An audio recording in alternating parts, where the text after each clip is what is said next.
Alô, amigos, bem-vindos mais esta edição do programa Sustentabilidade, sempre trazendo informação de primeiríssima para você que acompanha o nosso trabalho há alguns anos, na internet, nas redes sociais e em todas as plataformas de comunicação que temos desenvolvido. E hoje vamos falar de um tema muito importante: alimentação. E para isto, Tederson Galvão, que é engenheiro agrônomo, especialista na cadeia produtiva do agronegócio, está lançando o livro Prato Meio Cheio, Meio Vazio. Ted, obrigado por nos receber, amigo. Obrigado a você. Bom, nós estávamos pesquisando um pouquinho sobre isso e a humanidade sempre brigou para se sustentar, para não passar fome. São uns 10 mil anos de luta. O teu livro aborda esse empenho do ser humano sobreviver? Com certeza, Roberto, a humanidade tem lutado aí, bem, desde o início da humanidade em si, nós temos lutado para alimentação, para crescimento, para sustentação das famílias e tudo isso. Até 10 mil anos atrás, isso era feito de uma forma muito individual, né? Nas tribos, em coleta, caça, pesca, e foi então que surgiu a agricultura, e isso mudou completamente a humanidade, né? Eu deixo bem claro no livro essa história da agricultura, na qual faz parte dos primeiros capítulos do livro, como essa revolução que a agricultura, que foi o surgimento, o desenvolvimento da agricultura 10 mil anos atrás, praticamente definiu a história da humanidade. E do jeito que nós conhecemos a sociedade hoje, teve início lá, com a principal revolução que até hoje a humanidade já presenciou, que foi o desenvolvimento da agricultura. A gente pode dizer que, assim como houve nos idos de 1700 a Revolução Industrial, mais recentemente uma revolução tecnológica, houve algum momento de ruptura mais acentuado no caso do agronegócio, ou ele vem crescendo em paralelo com esses momentos da história da humanidade? Não, ele acompanha, né, Roberto? Então, se pegarmos lá o início da agricultura até a Revolução Industrial, em 1700, 1800, houve um aumento da produção de alimentos, houve melhorias nos sistemas de produção, uma especialização cada vez maior, mas com certeza foi somente após a Revolução Industrial que a agricultura deslanchou. E um dos principais fatores disso foi a invenção do trator. Então, o trator ali que surgiu junto ou como uma consequência da Revolução Industrial, movida a motor de combustão, realmente revolucionou, né? Porque até então havia máquinas que preparavam a terra, que colhiam, que plantavam, mas todas ou eram puxadas por animais, e aí você está falando de vaca, boi, cavalo, mula, essas coisas, ou até mesmo seres humanos. E isso limitava muito a área de produção, a produtividade. Então, o surgimento do trator foi realmente um marco nessa revolução da agricultura, junto ou em paralelo com a Revolução Industrial. Que também trouxe, talvez, a cadeia de distribuição através dos trilhos, né? Com certeza. Tal, quer dizer, aí deslancha de vez isso, né? Com certeza, com certeza. E, Ted, existe uma diferença, porque, por exemplo, você, um dia bater um papo muito interessante, como todos, por sinal, que a gente tem contigo, né? A gente estava falando sobre os chineses, que já tinham controle biológico, colocando formiga para controlar determinadas pragas e tal, etc. O desenvolvimento agrícola, ele teve maior ou menor velocidade em algumas partes do planeta, de acordo com as questões climáticas, tal? Tem aí temos algo a dizer sobre isso? Tem sim. Então, voltando no livro, eu divido ele em duas grandes partes, né? A primeira é sobre a agricultura, a história da agricultura, e mais recentemente as principais tecnologias que têm proporcionado ou fornecido a alimentação mais do que suficiente, inclusive, para a humanidade nas últimas décadas, né? E a segunda parte é da sustentabilidade, e aí fazendo essa relação ou interação entre agricultura e sustentabilidade. E aí, voltando na questão do desenvolvimento da agricultura na história, sim, houve momentos diferentes em cada região, né? Então, nós tivemos a origem da agricultura no norte da África, no Oriente Médio, hoje o que é o Oriente Médio, pouco depois na China, depois na Europa. As Américas, na verdade, houve primeiro o desenvolvimento aqui na América do Sul, depois no Império Azteca, e aliás, um dos últimos lugares foi na agricultura moderna não, né, mas uma agricultura mais planejada, foi na América do Norte. Então, o desenvolvimento da agricultura, de certa forma, acompanhou o desenvolvimento da humanidade. A grande pergunta é o que proporcionou o quê, né? Porque com a agricultura, as sociedades, que na verdade eram tribos que existiam naquele período, eles conseguiram criar especialidades, basicamente criaram as profissões, né? Então, até o momento da agricultura naquela região em específico, por exemplo, sei lá, China, você tinha todo mundo voltado para coleta, caça e pesca.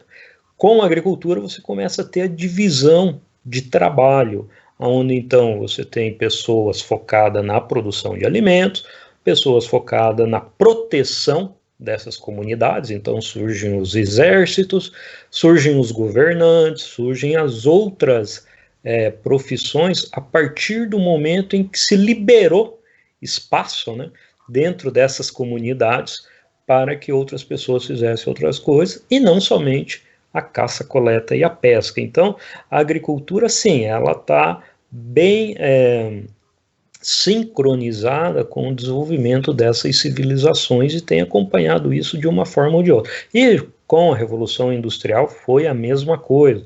Então, a Revolução Industrial ela foi muito forte, impactou muito a produção de alimento nos países mais desenvolvidos industrialmente. Mesmo falando lá de quase 200 anos atrás, Estados Unidos, a Alemanha, a França, a própria Austrália, países que tinham com terras suficiente, baixa densidade populacional, no caso lá da época das colônias inglesas, mas capital para adquirir essas inovações tecnológicas. É interessante que eu estou aqui pensando, Ted, que o livro do Adam Smith, né, da Riqueza das Nações, lá também dos idos de 1700, quando começa a falar da divisão do trabalho, está justamente entrando neste cenário, né, da agricultura se desenvolvendo e o trabalho sendo dividido de forma sistêmica, né? Exatamente. Uma correlação muito interessante. Com certeza. E me diz uma coisa, o prato está meio cheio ou está meio vazio? Qual é o futuro da agricultura? Porque vale aqui destacar, né, até a ministra foi muito feliz outro dia em dar da agricultura, para falar que nos últimos 25 anos o Brasil aumentou 400% a produtividade, mas só 30 e poucos a utilização de terra. Né? E o Brasil está inserido no mundo high-tech da tecnologia, certeza, né? Certeza. Mas ainda temos um prato meio vazio aqui, né? Temos. O conceito, isso. O título vem da ideia de que, e aí eu falo com certeza, tem muito aspecto do Brasil, do desenvolvimento da agricultura brasileira, boa parte do livro é com dados do Brasil, mas falando de uma forma geral, do ponto de vista da humanidade, a gente tem aí nos últimos 100 anos produzido mais alimentos por ano do que realmente necessitamos. Né? O caso de existir fome é uma questão de acesso, ou por questão política, preço, capital e etc. e tal. Então, do ponto de vista do prato meio cheio, nós produzimos mais do que o suficiente. O prato meio vazio é que a gente traz alguns impactos na sustentabilidade. Então, no meio ambiente, na sustentabilidade econômica das propriedades, nas comunidades rurais, e é esse a divisão do livro, né? Então, no primeiro momento, a gente fala da agricultura e como ela tem atendido a demanda por alimentos na humanidade, e a segunda parte, um foco mais voltado para a sustentabilidade, com essa parte do prato meio vazio, que nós temos que melhorar muito, mas não voltando ao passado, certo? Olhando para o futuro e utilizando, muitas vezes, as mesmas tecnologias que estamos utilizando hoje, ou novas versões delas. Inclusive tendo estradas mais seguras e adequadas para que não haja um desperdício tão dramático, né, no transporte, né? E está por volta de quanto, mais ou menos, Ted? Dá um chute aí. Olha, o desperdício geral global fica em torno aí de 30% de tudo aquilo que nós produzimos. Não, tem todos os componentes: transporte, armazenamento, desperdício pós-processamento, né, os próprios consumidores. Todo mundo tem um pouco de culpa nesse meio do caminho aí, Roberto. Porque mesmo o consumidor que exige um produto perfeito, né, um tomate, uma maçã, um morango perfeitinho e tal, tem que lembrar que para chegar naquele produto ali na mão dele, muitos outros produtos foram jogados fora.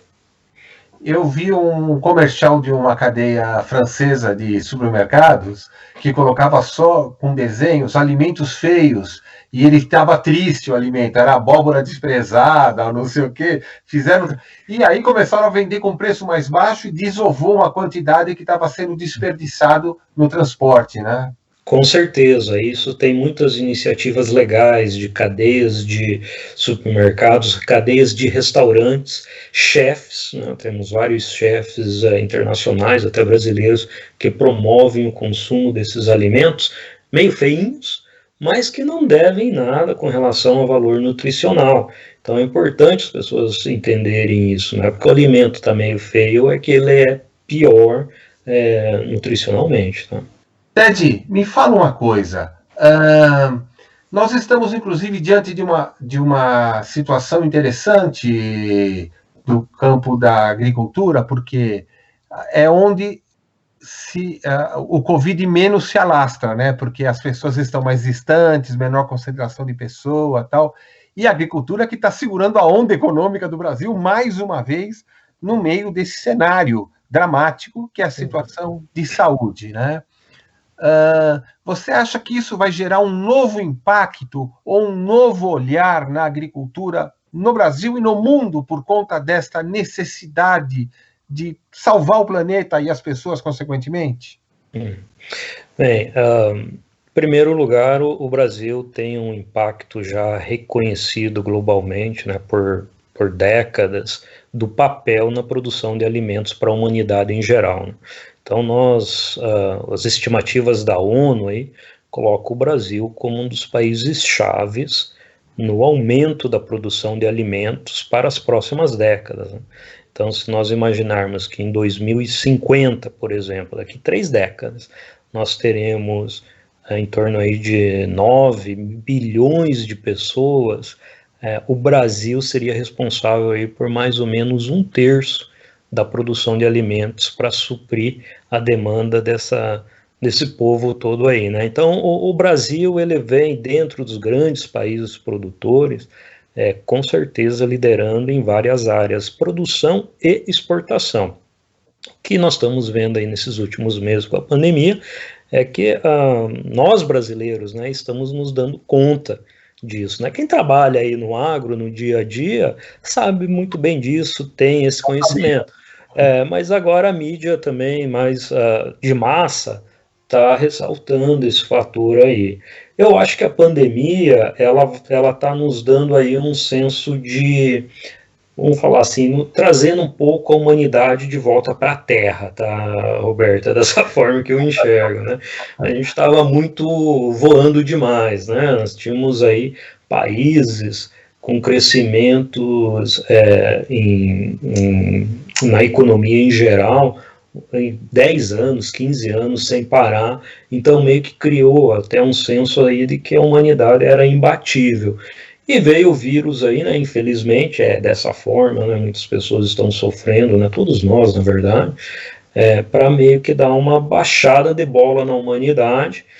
E eu espero e tenho visto sinais de que nós vamos começar, como um todo, a nos preocupar mais com o básico, né? Então, com as nossas vidas, com aquilo que está ao nosso redor, da onde que vem o nosso alimento, como que nós produzimos, quem produz esse alimento, quais são os impactos da produção de alimento no meio ambiente, no próprio agricultor e no ser humano. Então a gente percebe, não só no Brasil, mas em outros países produtores e exportadores de alimento também, um aumento na sensibilidade e querer entender essa cadeia de produção. Importante lembrar que a agricultura, né, apesar de ter o agricultor como um personagem chave, existe uma cadeia de produção por trás disso. Então você tem as empresas de insumos, sementes, produtos químicos, você tem a assistência técnica, tanto pública quanto privada, você tem lá espalhado pelos municípios todo o suporte educacional, de saúde, de máquinas. Então existe essa cadeia por trás, depois a indústria de processamento, né, que compra esse alimento para revenda ou processar para transformar em alguma coisa, exportar o consumo interno. Então a cadeia de produção de alimentos no Brasil e no mundo em geral, mas no Brasil especificamente, ela é muito importante. Ela tem o peso de 1/4, né? São quase 25% do PIB brasileiro, é baseado na cadeia de produção de alimentos, né? O que é até interessante, porque, né, quando eu estava lá mais jovem, sempre ouvia falar que o importante era que um país tinha que ser industrializado, tinha que ter uma economia de exportação de equipamentos e tudo. Com certeza é bom, mas nós brasileiros não podemos abdicar ou negar aquilo que nós somos muito bons, e nós somos muito bons em produção de alimentos. E vale mais a pena agora investir nosso tempo e conhecimento em expandir aquilo que está dando certo do que entrar numa briga de concorrência com tecnologia norte-americana para outros tipos de serviços que os caras estão à frente. Quer dizer, nós estamos à frente disso, então vamos investir naquilo que está dando certo, né, Ted? E é importante lembrar, né, Roberto, que a agricultura, ela utiliza tecnologia de ponta em muitos segmentos. Sim. Então, não é o fato de que nós estamos trabalhando com a produção de alimentos, que às vezes as pessoas têm essa ideia de uma área de baixa tecnologia. Não é assim, né? Nós temos tecnologias de ponta, produtividade em vários sistemas de produção no Brasil é comparável com qualquer país desenvolvido ou até melhor. Ao mesmo tempo, esse é né, trazendo aí o prato meio cheio, meio vazio. Esse é o prato meio cheio. Sim. O prato meio vazio é que nós temos no Brasil 5 milhões de propriedades agrícolas. Tá? E talvez em torno de 80% delas não têm acesso a todas essas tecnologias. Então, esse é a parte da cadeia de produção de alimentos que nós também temos que olhar. Como o pequeno agricultor, ele tem uma função essencial na produção de alimentos, no emprego, na geração de renda no Brasil como um todo. Então esse é um pouco de um ponto negativo que eu ressalto muito no livro, inclusive trazendo exemplos de alternativas que já estão acontecendo hoje no Brasil mesmo, e de outros países ou até mesmo de outras indústrias. Nós temos, se não me engano, 75% da produção de mandioca em agricultura familiar e 50 e tantos a 60 de feijão, né? Em agriculturas menores, né? Isso se deve porque são culturas mais fáceis de serem manuseadas, não requer tanta tecnologia, ou é para consumo mesmo dessas famílias, para o prato ficar mais cheio nesse mais caso. Cheio para eles, É isso aí. Tem um conjunto, mas pegando alguns desses alimentos que você comentou, o fato de ele ser um alimento de subsistência ajuda bastante, né? Então, feijão, milho, arroz, mandioca, você tem vários alimentos que o produtor a família, ou fazer trocas com os vizinhos, que é uma moeda para ele. Então, ele não depende, ele ou ela, da comercialização de alguém, de um terceiro para comercializar isso. O próprio agricultor, ele mesmo já faz essa troca, aí o escambo, né, na verdade. Aí. Mas, com certeza, esse é um dos fatores, a questão dele poder produzir e consumir é uma garantia muito boa para ele ir por esses produtos e não pensar, de repente, só em produtos que ele teria que depender da comercialização total dele. Né? Você enxerga que tem algum produto especificamente que vai dar um salto maior de importância ou alguma área mais específica daqui para frente por qualquer tipo de motivo? Olha, a gente tem uma busca muito grande por produtos alternativos no sentido em todos os sentidos, na verdade. Um exemplo, produto alternativo, uma planta alternativa, certo? Então, nós hoje dependemos muito de poucas espécies de plantas. Né? Milho, trigo, arroz, soja, essas 4 principais aí, algumas outras. Então, existe um esforço muito grande de vários países, inclusive o Brasil, em buscar plantas alternativas no Cerrado, na Caatinga, na Amazônia e tudo, para incorporar a alimentação humana de alguma forma e ter um balanço melhor aí.